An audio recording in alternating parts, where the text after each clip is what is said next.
يا مرحبا زين الشهور. رمضان و سنت الاعتکاف. رمضان اور اعتکاف کی سنت. اللہ تعالیٰ کا قرب حاصل کرنے کے لیے عبادت کی غرض سے مسجد میں رہنا اعتکاف کہلاتا ہے. یعنی والقلب متوجہ الی اللہ، جسمانی طور پر بھی اور قلبی طور پر بھی اللہ سبحانہ و تعالیٰ کی طرف متوجہ ہونا، اور مسجد میں بیٹھ کر. ویسے تو انسان بازار میں بھی ہو تو دل کس کی طرف متوجہ ہونا چاہیے؟ وہاں بھی اللہ کی یاد ہونی چاہیے، لیکن مسجد میں بیٹھ کر تو زیادہ. اگر کوئی مسجد میں بیٹھ کر بھی اللہ کو یاد نہ کرے تو اس کے بارے میں کیا کہتے ہیں آپ؟ ایک ایسا عمل ہے کہ مسجد میں بیٹھ کر بھی انسان اللہ کو یاد نہ کرے.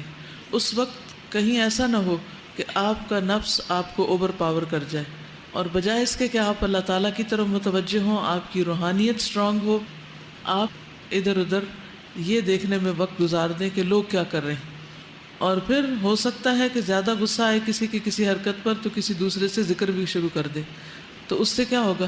اعتکاف ادھورا رہ جائے گا، ہو سکتا ہے ہو ہی نہ. تو اس لیے بہت ضروری ہے کہ اعتکاف کے لیے انسان پوری طرح اللہ سبحانہ تعالیٰ کی طرف متوجہ ہو. یہ سنت مؤکدہ کفایہ ہے، یعنی اگر بڑے شہروں دیہاتوں میں کوئی بھی اعتکاف نہ کرے تو سب کے ذمہ ترک سنت کا وبال رہتا ہے. یعنی ہر بستی میں سے کسی نہ کسی کو اعتکاف ضرور کرنا چاہیے، اور اگر کوئی ایک بھی اعتکاف کر لے تو سب کی طرف سے سنت ادا ہو جاتی ہے. اور اس کی مدت رمضان کا تیسرا عشرہ یعنی آخری 10 دن ہے. اس مدت میں دنیاوی کاموں، نفسانی خواہشات، دل پسند مشاغل اور اہل و عیال سے الگ ہو کر خود کو صرف اللہ کی عبادت کے لیے وقف کر دیا جاتا ہے. حضرت ابو ہریرہ سے روایت ہے کہ نبی صلی اللہ علیہ وسلم ہر سال رمضان میں 10 دن اعتکاف فرماتے تھے، لیکن وفات کے سال میں آپ نے 20 دن اعتکاف کیا. کیا نبی صلی اللہ علیہ وسلم سے بھی زیادہ کوئی مصروف انسان تھا یا کسی پر ذمہ داریاں زیادہ تھیں؟ ساری امت کی، آئندہ نسلوں کی، قیامت تک کے لوگوں کی ایک طرح سے ذمہ داری تھی. لیکن آپ نے ان ساری ذمہ داریوں کے باوجود اللہ سبحانہ تعالیٰ کی عبادت میں کمی نہیں کی، اور اس کی دلیل رات کی عبادت بھی ہے اور پھر یہ اعتکاف کی عبادت بھی. حضرت عبداللہ بن عمر سے روایت ہے کہ حضرت عمر نے نبی اکرم صلی اللہ علیہ وسلم سے پوچھا، اے اللہ کے رسول صلی اللہ علیہ وسلم، میں نے زمانے جاہلیت میں مسجد حرام میں ایک رات اعتکاف کرنے کی نظر مانی تھی. آپ نے فرمایا اپنی نظر پوری کرو. یعنی اگر کسی نے نظر مانی ہو اعتکاف کرنے کی تو اسے بھی ضرور کرنا چاہیے، اس کے اوپر تو پھر لازم ہو جاتا ہے.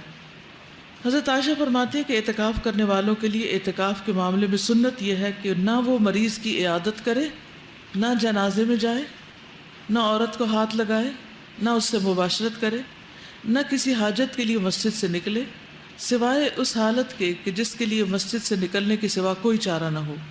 مثلاً ٹوائلٹ نہیں ہے مسجد کے اندر، جیسے مسجد حرام میں مسجد نبی کے اندر ٹوائلٹس نہیں ہے، باہر ہے نکل کے، تو اس صورت میں دور جا سکتے ہیں. یا نہانا ہے تو نہانے کا کوئی انتظام نہیں ہے مسجد میں اور نہانا ضروری بھی ہے تو اس صورت میں مسجد سے باہر جا سکتے ہیں.